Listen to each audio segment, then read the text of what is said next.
যোৱাকালি আমি nomination submit কৰিছোঁ। এক ঐতিহাসিক মুহূৰ্ত আছিল যোৱাকালি আৰু বিপুল সঁহাৰি।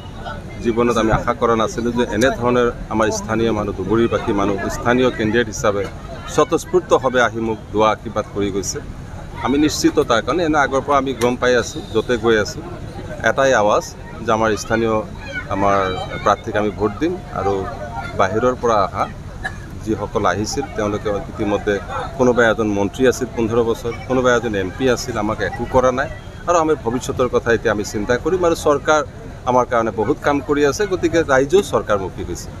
দেখা যাচ্ছে বদৰুদ্দিন আজমল একটা তাৎপৰ্যমূলক মন্তব্য নমিনেশন সাবমিট কৰি যে আমাৰ লগত আল্লাহ আছে আৰু আমাক হাৰালে আল্লাহ হাৰোৱা হ'ব। এই কথাটো কিমান যুক্তিসংগত? এটা কথা কি, ৰাজনীতিত যিজন ব্যক্তিয়ে আল্লাহৰ লগত তুলনা কৰিব, আল্লাহক ব্যৱহাৰ কৰিব, তেখেত নিশ্চিত পতন হ'ব।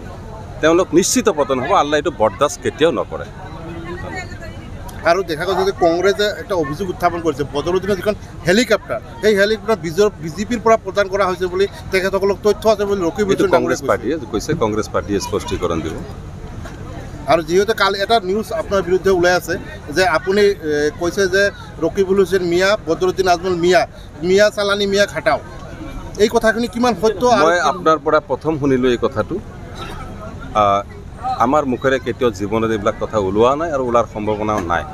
কাৰণ আমি এনেধৰণৰ ৰাজনীতি কেতিয়াও নকৰোঁ। জাত পাত ধৰ্মলৈ আমি কেতিয়াও ৰাজনীতি নকৰোঁ। আৰু যি কথাটো কৈছোঁ, মই দুখিত এইবোৰ কথা নিউজত কেনেকৈ বাজে আৰু কোনে ক'লে এইবোৰ কথা।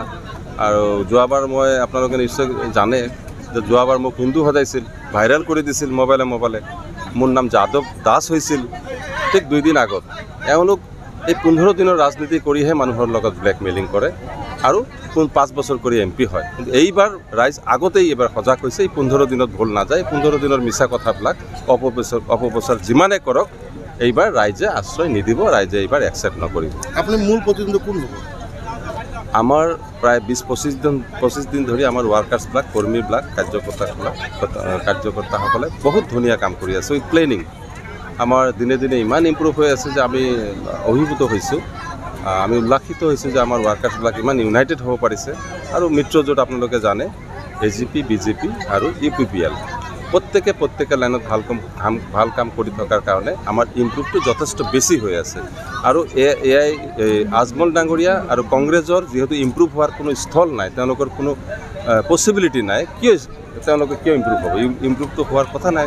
এজন মন্ত্ৰী আছিল 15 বছৰ আৰু এজন 15 বছৰ MP আছিল। গতিকে তেওঁলোকৰ ক'বলগীয়া একো নাই, 0, শূন্য। কামতো শূন্য।